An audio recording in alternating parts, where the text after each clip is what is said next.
Bonjour à toutes et à tous, Jérôme Billet, délégué général de France Innovation.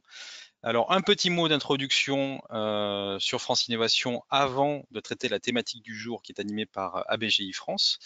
Alors, petit point technique, on est tous dans une situation de confinement, donc si vous entendez des bruits d'enfants potentiellement chez les participants, chez les intervenants, ne soyez pas inquiets, c'est à peu près normal. Même si la situation ne l'est pas. Côté participant, votre micro est coupé par défaut et le restera pour éviter tous les bruits parasites. On n'a pas enclenché les webcams pour limiter, pour sauvegarder un peu la bande passante. Vous avez la possibilité de poser des questions en cours de webinaire, des questions qui se font à l'écrit. Vous avez un petit module questions. N'hésitez pas à l'utiliser lors de la présentation et on tâchera en fin de présentation de reprendre toutes ces questions à l'oral et d'apporter des réponses à ces questions. Vous aurez accès normalement à la présentation après le webinaire, également à l'enregistrement. Voilà. En tout cas, merci à vous de participer en nombre important pour ce webinaire qui fait le point sur l'actualité fiscale, donc webinaire animé par ABGI France. En l'espèce, Olivia Servo-Reno, directrice fiscalité ABGI France, et Christophe Lajarige, directeur conseil ABGI France. Alors, France Innovation, c'est un réseau d'entreprises qui a vocation à faire bouger les lignes et inventer le monde de demain. C'est une association de type loi 1900 à but non lucratif. La gouvernance est assurée par des chefs d'entreprise. Positionnement national, multifilière, multitechnologie et a vocation à fédérer des entreprises innovantes, que ce soit des entreprises innovantes qui réalisent des prestations de recherche et développement technologique pour le compte de tiers, pour l'industrie, les entreprises qui proposent des produits, procédés ou services innovants à vocation B2B, c'est-à-dire que du B2C n'a pas forcément lieu d'être au sein de France Innovation, et des entreprises de conseil d'accompagnement de l'innovation, que ce soit le financement, la stratégie, la propriété intellectuelle, etc. Ce qui est le cas d'ABGI France, que je remercie pour leur animation de webinaire. On a, en termes de plan d'action, c'est agir collectivement, soutenir le business développement. Donc, on a amené à faire beaucoup de mise en relation entre des donneurs d'ordre et nos membres, qui sont des prestataires ou des offreurs de solutions technologiques ou de conseils.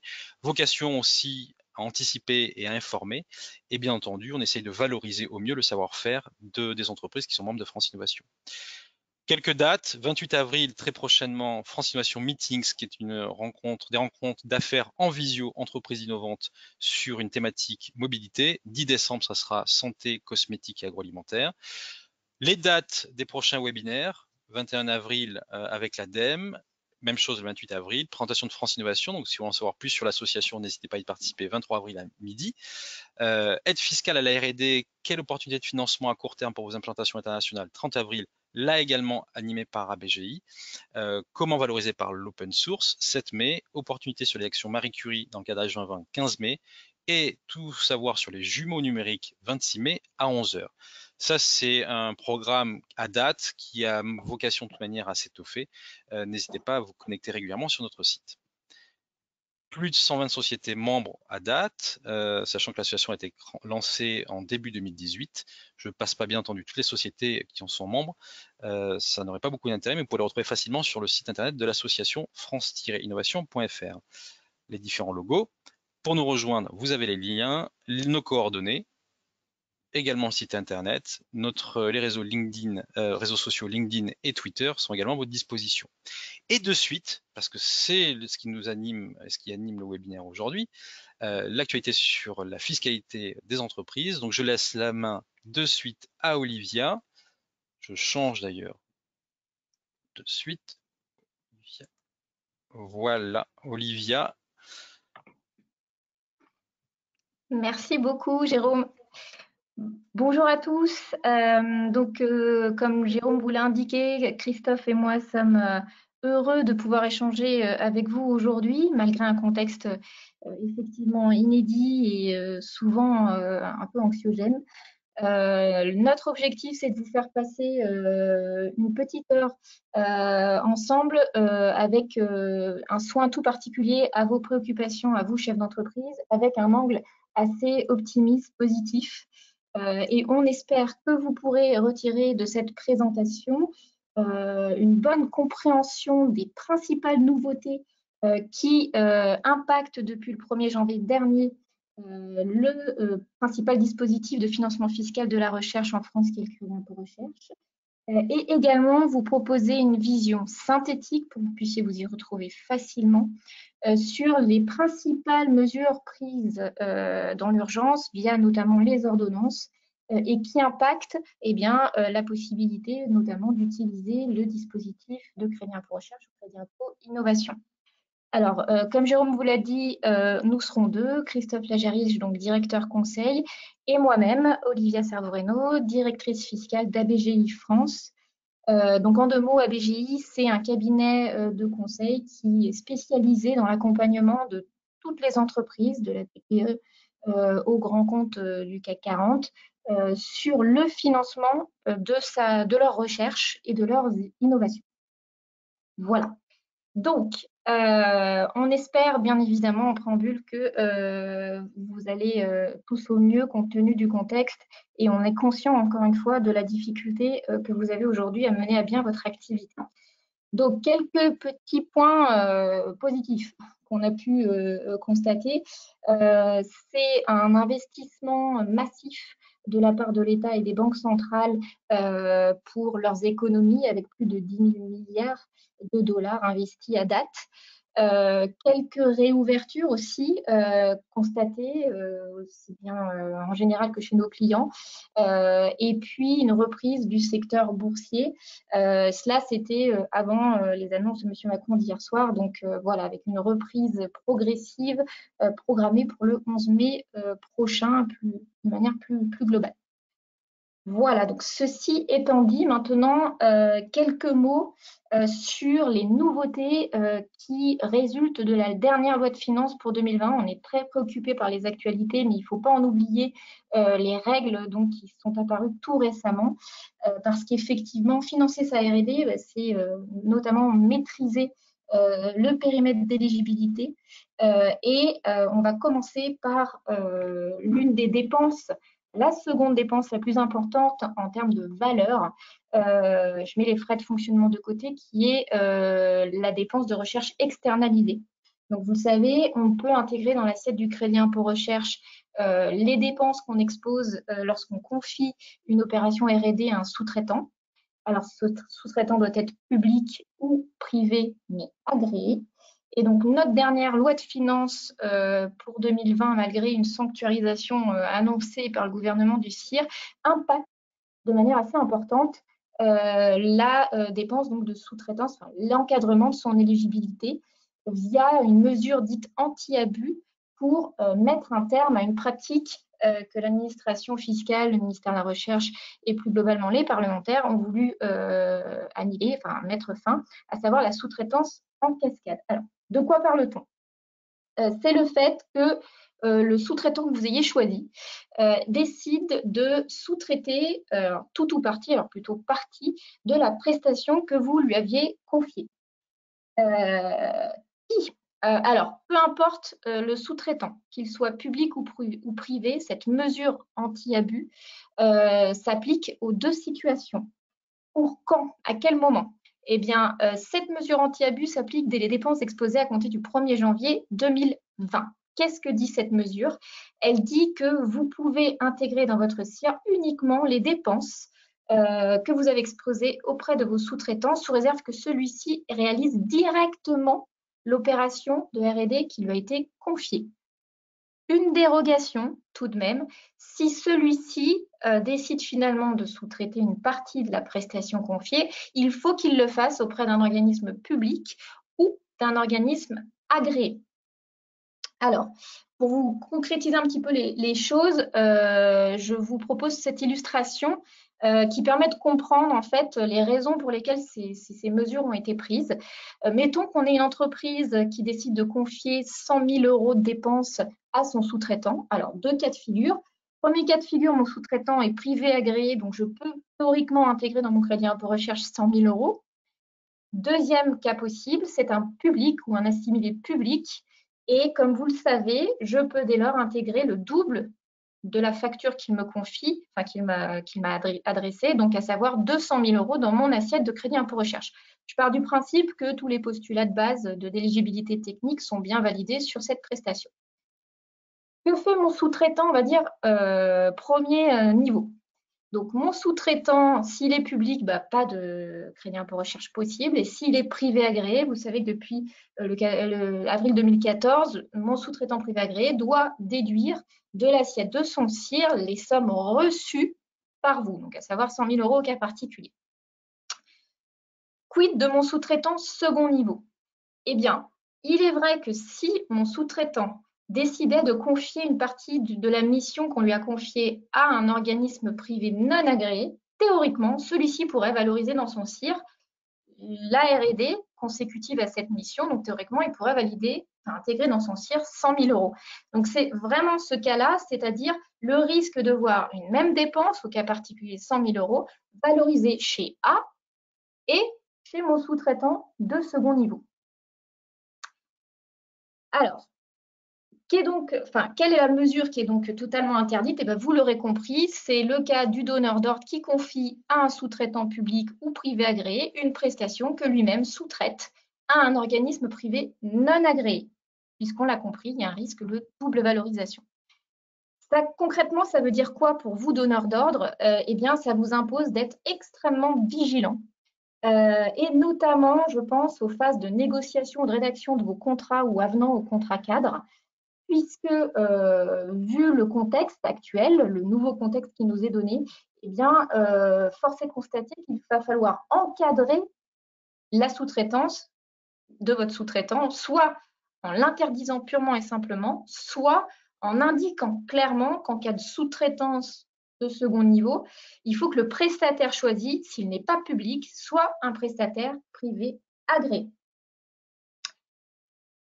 Pour la sous-traitance publique, on a un deuxième degré, deuxième obligation, c'est que on ne peut prendre dans l'assiette du CIR, on ne peut valoriser 2 fois dans son assiette que la seule part relative aux opérations que cet organisme donc a réalisées, ça c'est la sous-traitance en cascade, mais en plus, il ne faut pas qu'il existe de lien de dépendance entre votre prestataire et vous-même.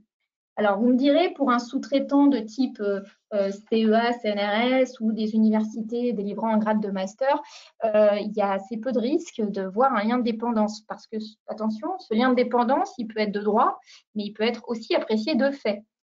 Il y a, à mon sens, un peu plus de risques, de difficultés en cas de prestataires publics ou structures adossées, assimilées publiques, pour lesquelles, par exemple, les partenaires privés participeraient au conseil d'administration. Attention, ça ne veut pas dire que dans tous les cas, on aurait un lien de dépendance, mais je pense qu'il faudrait être très vigilant par rapport à la rédaction, notamment éventuellement des statuts ou des choses comme ça. Il ne faut pas que l'administration puisse déterminer que dans les faits, au sein du conseil d'administration, tel donneur d'ordre a en fait un pouvoir de décision tel qu'il y aurait théoriquement un lien de dépendance, puisque là, vous l'avez vu, en cas de contrôle, ça peut remettre en cause la facture et si vous l'avez doublé, eh bien, l'impact sur votre CIR pourrait être très important. Donc, c'est là encore une nouvelle obligation qui pèse sur le donneur d'ordre de vigilance par rapport à la sélection, au choix de ses prestataires et notamment publics. Comme je l'indique en gras, là, on est en attente à date des commentaires de la doctrine qui pourront utilement nous éclairer, notamment sur certains cas de figure qui ne sont pas expressément prévus. Alors, une illustration concrète du nouveau mécanisme. Je prends toujours une entreprise A qui réalise 100 000 € de dépenses de sous-traitance. Elle confie cette mission à un organisme de recherche public, mais il se trouve que celui-ci décide d'en sous-traiter la moitié, mais à un prestataire privé agréé. Concrètement, comment vous allez calculer votre crédit impôt recherche? Eh bien, vous allez pouvoir intégrer dans votre CIR 100 000 € liés aux 50 000 € que votre public va réaliser en direct et que vous pouvez doubler. Et puis, donc là, vous pouvez prendre les 50 000 €, mais pas doubler, puisqu'ils sont réalisés finalement par un sous-traitant privé. Mais comme il est agréé, on est bien dans le cas de la dérogation qui permet de pouvoir, même avec une sous-traitance en cascade, tout de même valoriser la facture consécutive. Qu'est-ce qui se passe si mon organisme public n'a pas de sujet, parce que lui ne peut pas faire de CIR, et l'organisme privé agréé, lui, il doit déduire de son CIR les 50 000 € théoriquement qui sont facturés. Alors, la question qu'on peut se poser, et encore une fois, je vous donne les deux hypothèses à date, puisque on n'a pas encore les commentaires doctrinaux, mais quid si les 50 000 €, enfin si la moitié de ma prestation était finalement confiée par mon organisme public numéro 1, on va dire, à un second organisme public. Alors, les deux hypothèses, c'est quoi? C'est soit on considère qu'il ne l'a pas fait en direct et donc théoriquement, on ne prend que, entre guillemets, 100 000 €, puisque c'est les 50 000 € qu'il réalise en direct que je multiplie par 2. Soit on considère que quelque part l'esprit du texte est respecté. On a deux sous-traitants qui se succèdent mais qui sont tous les deux publics. Donc les deux ne pourront pas faire de CIR par définition. Donc il n'y a pas le risque de double valorisation d'une même dépense au sein d'un CIR différent. Donc théoriquement, dans ce cas-là, on pourrait dire, on pourrait avoir 200 000 € de factures intégrées dans l'assiette du CIR de A. Donc les 50 000 € x 2 via le premier sous-traitant public premier niveau, et également les 50 000 € que lui-même a confié à un sous-traitant public, puisque là aussi, on est donc public, donc on pourrait multiplier par 2. Donc, il y a les deux hypothèses. Et les deux hypothèses, vous avez vu, l'impact est important. On perd plus ou moins 100 000 € en fonction de ce qui sera retenu. Est-ce que ce sera une appréciation stricte ou est-ce qu'on voudra donner une priorité à l'esprit du texte? Voilà, donc ça va être intéressant d'être vigilant quant à ces commentaires administratifs. Autre sujet important d'évolution consécutive à la loi de finances pour 2020, c'est les frais de fonctionnement. Donc les frais de fonctionnement, vous savez, ce sont des frais calculés de manière forfaitaire, donc sans justificatif, et qui intègrent théoriquement tout ce qui est personnel de soutien, dépenses administratives, matières premières. Donc ces frais de fonctionnement, il y a 3 taux en réalité qui existe. Le taux appliqué aux dépenses de personnel, donc on voit qu'il passe de 50 à 43%.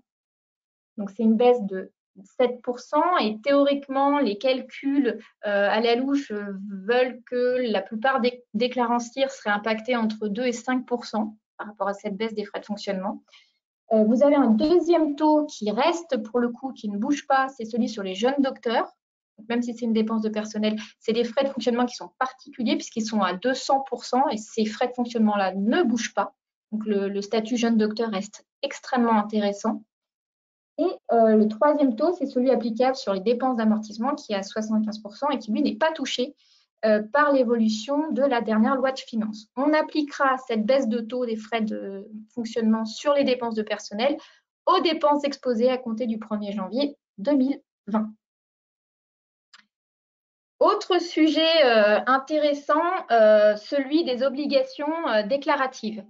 C'est un sujet qui nous avait préoccupés, pour tout vous dire, dès la loi de finances 2019, puisque en réalité, c'est elle qui a vu naître le souhait de Madame de Montchalin, à l'époque qui était députée, de vouloir augmenter les obligations déclaratives des sociétés dès lors que celles-ci exposaient plus de 2 millions d'euros de dépenses. Et là, on demandait aux entreprises une véritable description de leur projet. Donc, vous voyez, c'est le premier encadré. C'est ce qui s'applique déjà pour les entreprises qui exposent plus de 100 millions d'euros de dépenses R&D. Donc, ces entreprises-là doivent déjà présenter leur projet, l'état d'avancement, le matériel humain et les moyens humains et matériels, directs et indirects, donc sous-traitance comprise, consacrés à la R&D, etc., etc. Donc, on a fait comprendre, et en fait, on va dire, l'administration fiscale a compris d'elle-même que c'était très compliqué en réalité pour les PME, ETI concernés de souscrire cette obligation-là. Donc, il l'avait suspendue. Et donc, la dernière loi de finances crée une nouvelle obligation, mais elle est limitée aux infos sur les titulaires de doctorat. Et elle concerne les entreprises qui déclarent entre 10 millions et 100 millions d'euros de dépenses R&D. On va demander à ces entreprises un état qui est beaucoup moins ambitieux, entre guillemets, que celui initialement prévu. Donc, à savoir l'information sur la part des titulaires de doctorat financés par les dépenses crédit impôt recherche, leur nombre d'équivalents temps plein et leur rémunération moyenne. Donc, ça nous semble être des informations beaucoup plus aisées à récupérer pour l'entreprise et donc l'impact sur les formalités administratives est beaucoup plus faible que celui qui était initialement prévu. Sachant que toutes ces informations vont être consolidée pour pouvoir chaque année, notamment au mois de septembre, présenter aux parlementaires les informations sur le bon emploi ou pas, en fonction de leurs préoccupations, du crédit impôt recherche par les entreprises déclarantes. Un dispositif qu'on souhaitait évoquer avec vous, le dispositif des jeunes entreprises innovantes. Donc, c'est un dispositif qui est extrêmement bien classé en termes de soutien à la R&D, notamment par l'OCDE. Il est très reconnu et donc, pour mémoire, en quelques mots, ce sont des PME créées depuis moins de 8 ans et qui engagent au cours d'un exercice des dépenses de R&D qui représentent au moins 15% de leurs charges déductibles fiscalement. Donc, ce statut de JEI, il vous offre une exonération fiscale et des exonérations surtout sociales, qui sont les exonérations les plus importantes, puisque par définition, sur vos 8 premières années, vous payez rarement beaucoup d'impôts. Donc, c'est vraiment les exonérations sociales qui sont très intéressantes en pratique pour les PME. Ce dispositif, en fait, c'est tous les 3 ans, on se pose la question, est-ce qu'il va disparaître ou pas, puisqu'il est prorogé tous les 3 ans, de 3 ans. Donc, à nouveau, une nouvelle prorogation donc jusqu'au 31 décembre 2022. Également, quelques évolutions sur l'appréciation du fameux seuil de 15% dont je vous parlais.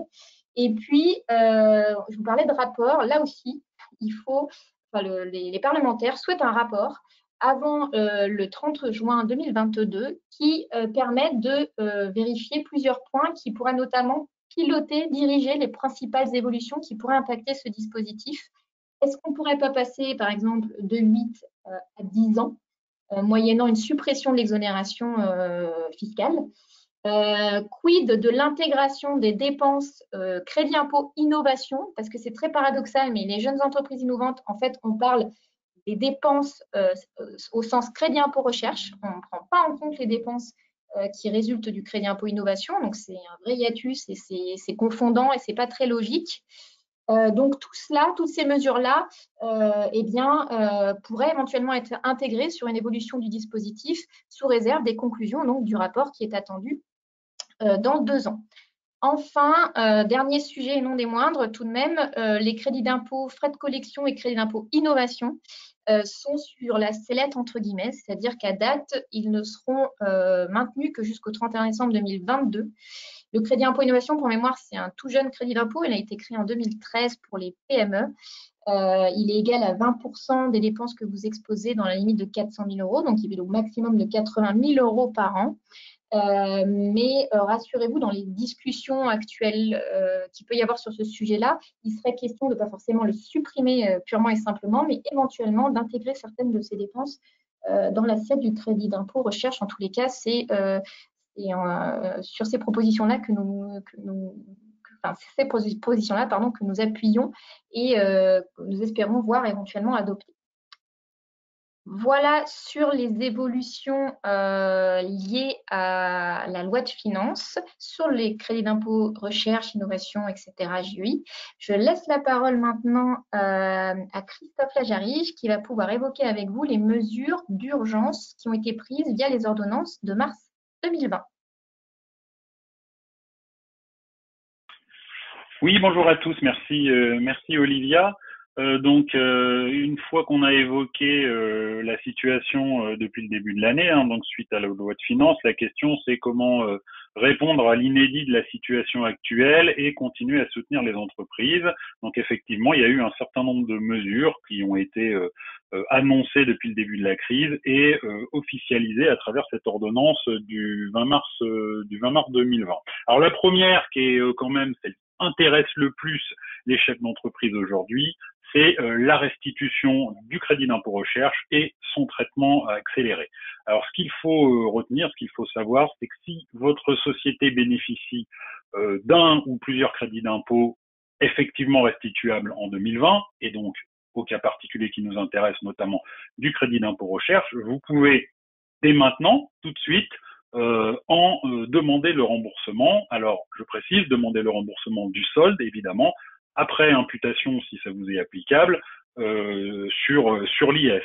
Et donc, vous pouvez activer cette demande de restitution sans attendre le dépôt de votre liasse fiscale, de votre déclaration de résultat. On va y revenir après. Donc, concrètement, ça veut dire quoi? Il y a 2 cas.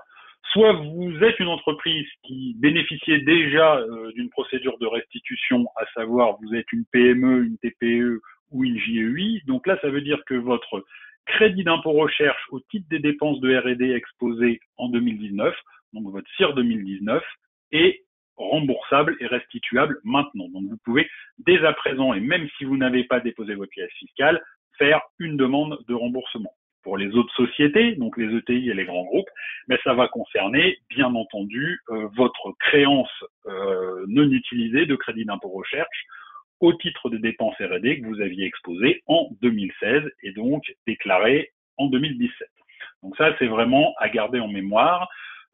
Évidemment, derrière, ça vous aura pas échappé que vous pouvez demander cette restitution tout de suite, mais que néanmoins, ça suppose quand même que vous ayez déterminé le montant de votre IS et donc que vous connaissiez à date votre résultat fiscal. Donc vous n'êtes pas obligé d'avoir déposé votre pièce, mais vous devez quand même avoir fait le travail de déterminer votre résultat fiscal et de calculer votre IS, d'autant plus que à date et à notre connaissance, on ne sait pas en fait s'il y aura une tolérance dans la mise en œuvre et le déploiement des sanctions qui sont prévues si jamais vous avez minoré votre IS à payer lors de cette déclaration. Donc grosso modo, si vous êtes trompé dans le calcul de votre crédit d'impôt ou de votre résultat fiscal au moment où vous faites la demande de restitution, vous savez qu'il y a des sanctions qui sont prévues. Là, en fait, on ne sait pas, c'est pas précisé dans l'ordonnance ce qui se passera. Donc, je ne peux que vous engager à faire le calcul le plus précis possible de votre résultat fiscal avant d'initier cette demande de restitution. L'autre question que vous vous posez certainement, c'est et une fois que j'ai fait ça, je vais avoir mon crédit d'impôt. Je vais avoir mon crédit d'impôt dans combien de temps? Alors, il n'y a pas de date officielle. Moi, tout ce que je peux vous livrer, c'est le constat qu'on fait aujourd'hui avec nos clients actuels chez ABGI. Pour le moment, on est plutôt sur une quinzaine de jours, donc ça va très vite. Néanmoins, il n'y a pas d'engagement ou de date fixée par le gouvernement et on peut imaginer que plus il va y avoir de demandes qui vont être déposées, plus le délai risque de s'allonger. Donc voilà pour le premier point concernant la restitution du crédit d'impôt recherche. Le deuxième point, c'est les échéances déclaratives qui, comme vous le savez, ont été reportées le 6 avril dernier par le gouvernement.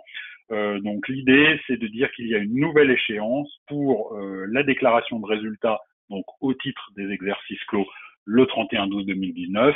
Et donc ça s'applique de façon plus générale, donc à toutes les sociétés soumises à l'IS et également aux sociétés soumises aux revenus catégoriels, et notamment si vous êtes une SCI, une société civile immobilière non soumise à l'IS, ça rentre également dans ce cadre-là. Donc la nouvelle échéance est le 31 mai 2020, et donc cette échéance vaut pour la déclaration de résultats et bien entendu pour tous les formulaires de crédit d'impôt notamment qui y sont associés. Donc 31 mai 2020 en lieu et place du 20 mai, c'est la nouvelle date à avoir en tête. On peut poursuivre. Qu'en est-il de la procédure de rescrit CIR ou rescrit JEI?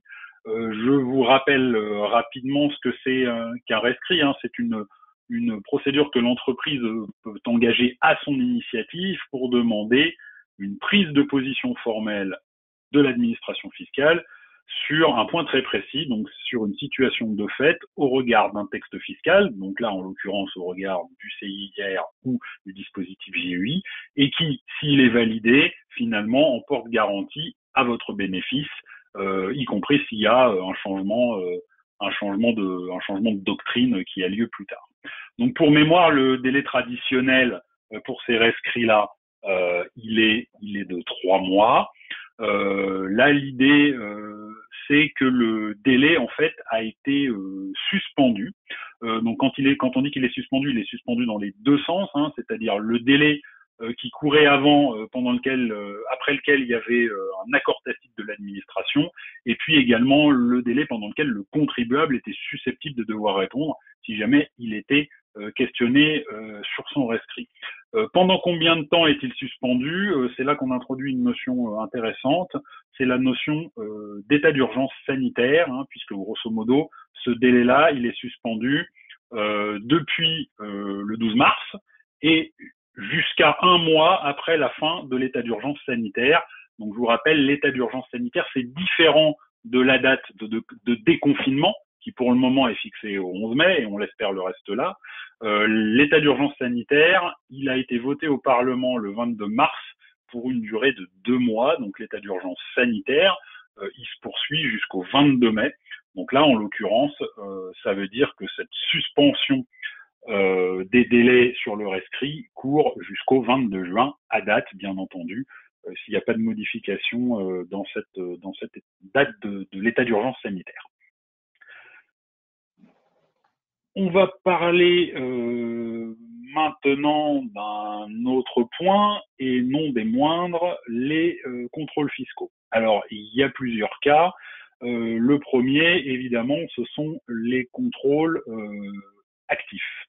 Donc, concernant les nouveaux contrôles, il a été dit qu'il ne devrait pas y avoir d'ouverture de nouvelles vérifications de comptabilité pendant la période de crise, pendant la période actuelle. Et le délai de reprise de l'administration fiscale donc a été suspendu, là encore, à partir du 12 mars et jusqu'à l'expiration de notre fameux délai d'un mois après la fin de l'état d'urgence sanitaire, donc c'est-à-dire jusqu'au 22 juin. Et ça, évidemment, ça concerne que les délais de reprise qui expirent le 31 décembre 2020, puisqu'on ne parle pas là de ce que l'administration peut encore contrôler par la suite. Donc, pas de nouveaux contrôles, a priori, et une suspension du délai de reprise. Qu'en est-il des contrôles déjà initiés? Donc, les contrôles en cours sur votre CIR ou sur votre C2I. Donc, il est plus que probable et assez logique, et vous l'avez peut-être constaté vous-même, que les contrôles nécessitant des visites, des déplacements et des rendez-vous avec l'inspecteur soient suspendus, puisqu'on n'a pas le droit de se déplacer et on est confiné. Sachez que si vous êtes vous-même concerné par une visite planifiée ou un rendez-vous planifié avec un vérificateur entre maintenant et finalement le 11 mai, on ne peut que vous conseiller d'essayer de vous rapprocher de l'inspecteur des finances publiques qui est en charge de votre contrôle. Alors évidemment par mail, parce que si vous lui écrivez par courrier, il l'aura très probablement pas. Donc écrivez-lui par mail ou appelez-le si vous avez ses coordonnées pour essayer de voir ce qu'il en est, mais il paraît quand même peu probable que les vérificateurs se déplacent. Il faut quand même que vous sachiez que ça ne veut pas dire qu'il n'y a plus du tout de contrôle, puisque comme vous le savez, pendant un contrôle fiscal, il peut encore y avoir des contrôles sur pièces, il peut y avoir des demandes d'informations. Donc ne pensez pas qu'il n'y a plus aucune activité. Il y a une interview du chef de la DGFIP qui est sortie début avril, il y a quelques jours, le 9 avril. Je vous cite ce qu'il disait: dans plusieurs secteurs économiques, la DGFIP a un rôle essentiel au sein d'une chaîne d'acteurs, transmission d'entreprises, immobilier. Si nous ne sommes plus là, la chaîne s'arrête, donc nous restons mobilisés sur beaucoup de nos missions. Et au total, ce sont près de 40% de nos agents qui continuent de travailler, moitié en présentiel, moitié en télétravail. Donc vous avez une petite moitié des effectifs de la DGFIP qui continuent à travailler. Donc oui, vous aurez peut-être des demandes d'information ou des demandes d'envoi de documentation. Donc ne vous en étonnez pas, ça fait partie de la procédure. Et là encore, bien entendu, si vous avez un souci, notamment je pense aux chefs d'entreprise qui ont dû mettre tout ou partie de leurs employés au chômage partiel ou qui ont fermé des sites, évidemment, rapprochez-vous de votre inspecteur pour pouvoir lui exposer la situation si jamais vous avez une demande de pièces à laquelle vous ne pouvez pas répondre parce que vous n'avez personne chez vous qui peut y répondre. On va poursuivre. Donc ça, c'était pour les nouveaux contrôles et les contrôles en cours.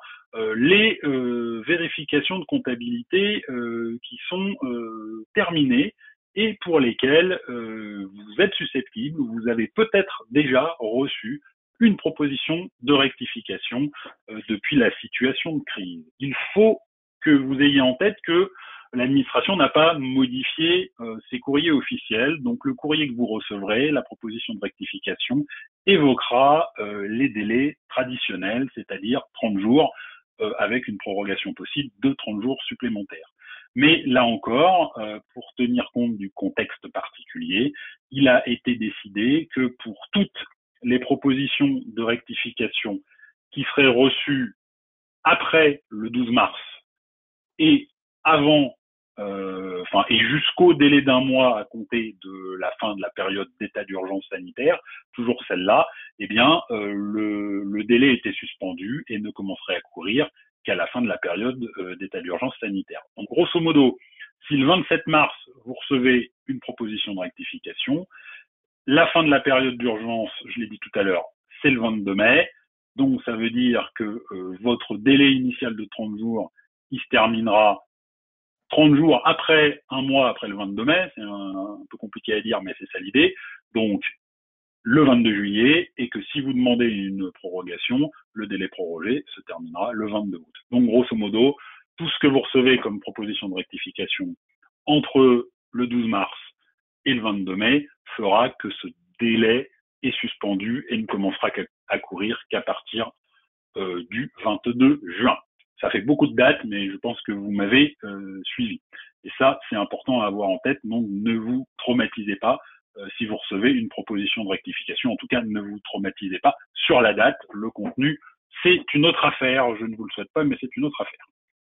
Et justement, on y vient. Que se passe-t-il si vous avez en tête ou vous avez décidé de mener une contestation devant les juridictions administratives?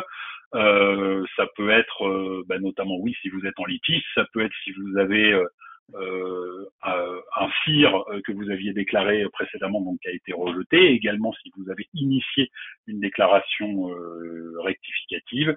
Donc là encore, si votre délai pour saisir le TA a pris fin ou doit prendre fin entre le 12 mars et toujours notre fameux délai d'un mois à compter de la fin de l'expiration de la période d'état d'urgence, eh bien, ce délai est prolongé. Donc, grosso modo, pour faire simple, vous l'avez compris, pour tout ce qui est procédure liée au contrôle fiscal et à la contestation, la période entre le 12 mars et le 22 juin ne compte pas. S'il y a quelque chose que vous devez retenir, c'est bien ça.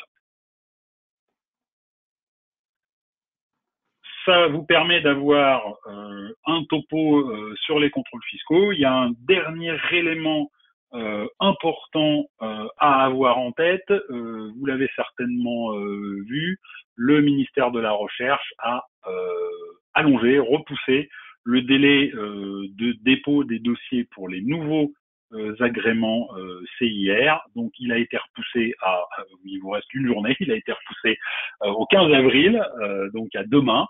C'est la nouvelle date limite. Donc, si vous aviez un dossier de nouvel agrément à soumettre, c'est cette date-là qui fait foi. Et je vous rappelle par ailleurs que le ministère a annoncé que la permanence téléphonique que vous connaissiez était suspendue en raison de la crise. Donc, il y avait personne qui pourrait répondre et assurer cette permanence. De façon globale, si vous pratiquez la chose, que ce soit pour les demandes d'agrément ou les différentes démarches dont j'ai parlé précédemment, on s'attend quand même à ce que l'administration fiscale fasse preuve de bienveillance concernant les différentes demandes que vous pourriez avoir pendant ce contexte de crise. Ça s'inscrit parfaitement dans l'esprit des annonces du gouvernement et dans l'esprit de cette ordonnance du 20 mars 2020. Donc j'en ai terminé avec ces mesures spécifiques à la crise et maintenant je vous propose qu'Olivia et moi prenons les questions que vous avez soumises à travers l'application webinaire. Olivia, Christophe, merci beaucoup. Alors comme vous avez été parfaitement clair, c'est pas certain qu'il y ait beaucoup de questions. En tout cas, j'ai une première question. Ça laissera également le temps aux participants de poser les questions qu'ils ont envie de poser. On parle de remboursement anticipé côté crédit impôt recherche. Est-ce que ça veut dire que c'est la même chose aussi côté crédit impôt innovation? Oui, bien entendu. Ça inclut Oui, les deux. oui, c'est toutes les démarches, comme le disait Christophe, toutes les créances qui sont restituables. Donc, ça concerne C2I, crédit d'impôt recherche, etc. D'accord. Alors, je vois qu'il y a des questions qui arrivent, donc n'hésitez pas à poser vos questions. Alors, s'il y a des questions que vous considérez un peu confidentielles, qui sont spécifiques à votre entreprise, je pense que Olivia et Christophe se feront plaisir d'y répondre, peut-être par un autre canal que le canal qu'on propose aujourd'hui. Les coordonnées, je crois, seront indiquées dans la présentation qu'on vous envoyez après le webinaire.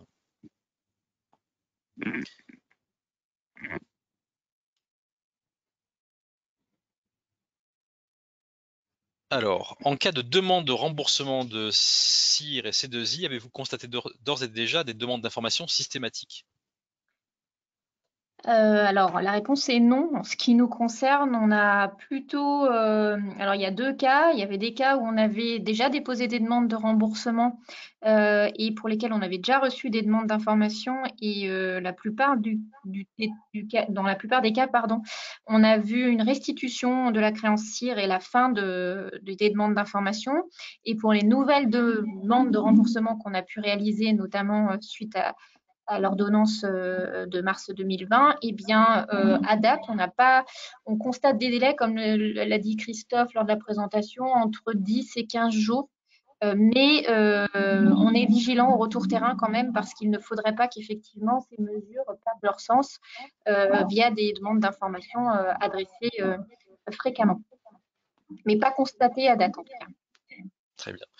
Le délai de remboursement que vous constatez, il est de quel ordre? On entend parler souvent de 15 jours. Est-ce que Ça. c'est ça? D'accord. Ouais, 10-15 jours à date, encore une fois, mais ça peut évoluer dans le temps. D'accord. Merci. Y a-t-il d'autres questions? Alors, sur le remboursement anticipé à nouveau, côté ETI, parce qu'on parle de remboursement anticipé pour les PME, est-ce que côté ETI, il y a une flexibilité qui est proposée ou une spécificité? Alors pareil, c'est une bonne question parce qu'il y a eu beaucoup de confusion par rapport aux effets d'annonce. Comme on le disait, il n'y a pas vraiment eu d'évolution sur le caractère restituable de la créance. Pour une ETI, comme elle n'est pas PME, par exemple, sa créance CIR 2019 n'est pas restituable à date. Elle doit être imputée sur l'IS 2019 et l'impôt sur les sociétés 2019 et sur les 3 années suivantes. Ce qu'on souhaiterait, et ce sont des mesures qu'on a notamment portées via l'association des conseils en innovation, ce qu'on souhaiterait, c'est que soit pris comme mesure, une mesure qui avait été prise notamment en 2009, et on sait que la crise 2020 est au moins aussi importante, si ce n'est 2 fois plus importante que celle qui avait impacté notre pays en 2009. Les créances CIR 2008 et 2009, il avait été décidé à l'époque qu'elles soient restituables immédiatement pour tout le monde, c'est-à-dire toute taille d'entreprise confondue. Et c'est ce qu'on aimerait voir aujourd'hui entériné, à minima pour le CIR 2019. Mais à date, pas d'annonce, en tout cas de la part du gouvernement ou de l'administration sur cette proposition. Merci. Pouvez-vous préciser si les JEI déjà obtenus sont concernés par les prorogations 2022 ou ce sont seulement ceux obtenus récemment, notamment en 2019? Alors, sur le statut JEI, la prorogation, elle n'impacte pas.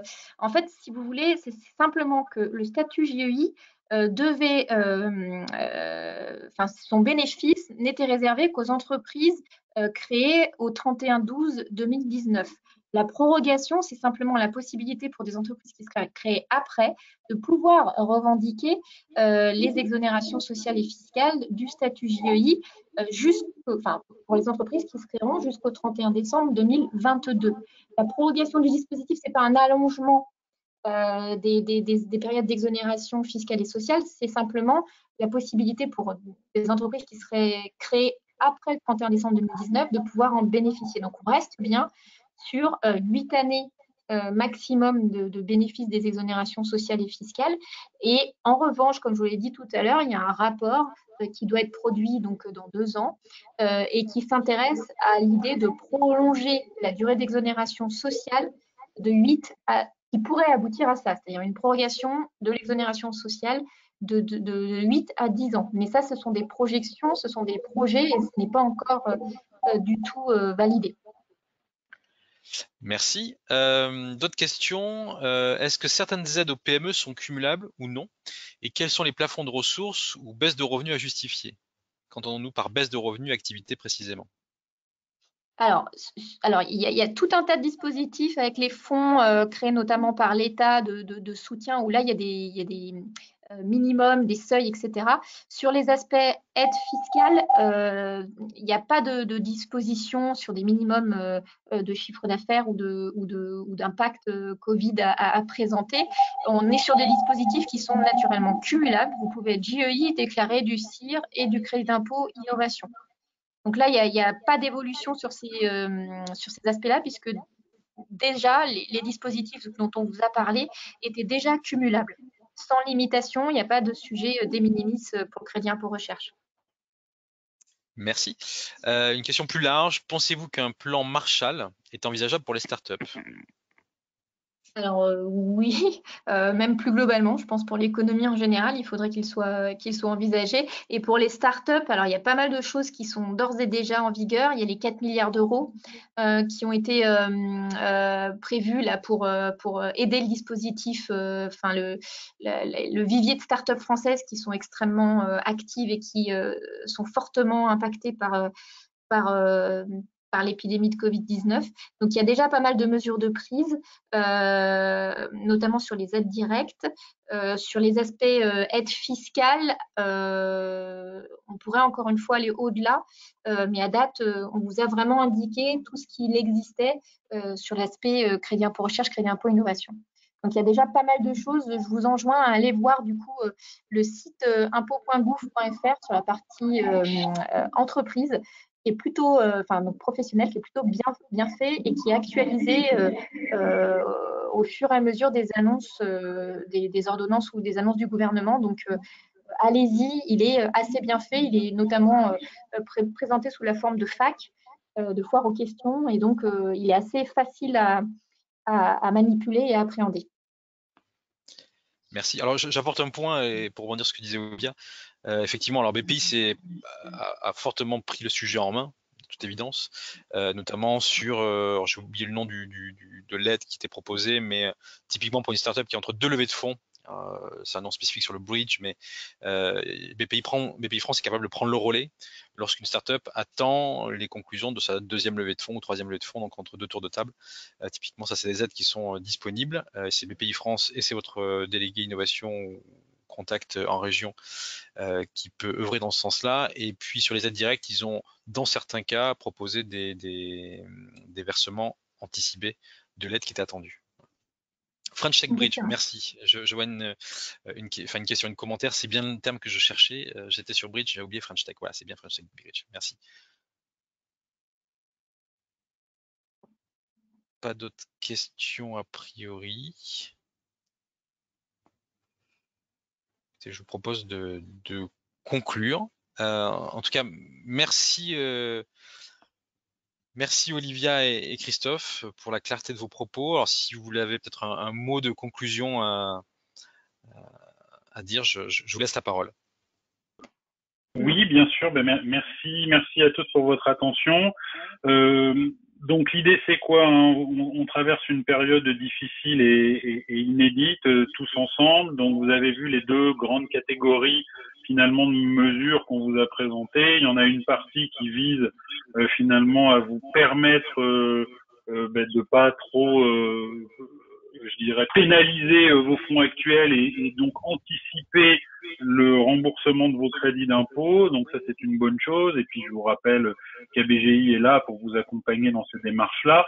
La deuxième, c'est aussi que dans cette période inédite, assez logiquement, les démarches administratives vont pas toujours avoir votre priorité et c'est compréhensible. Et c'est pour ça qu'il y a un certain nombre de mesures qui simplifient tout ça et qui prolongent les délais. Donc, je vous enjoins à en profiter.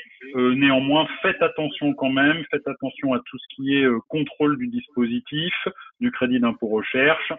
En ce moment, il est relativement assoupli, mais il est toujours en vigueur. La doctrine n'a pas changé, elle s'est même durcie. Olivia vous l'a expliqué en début de session. Les contrôles continuent de façon modérée. Ils reprendront complètement à la fin de la crise.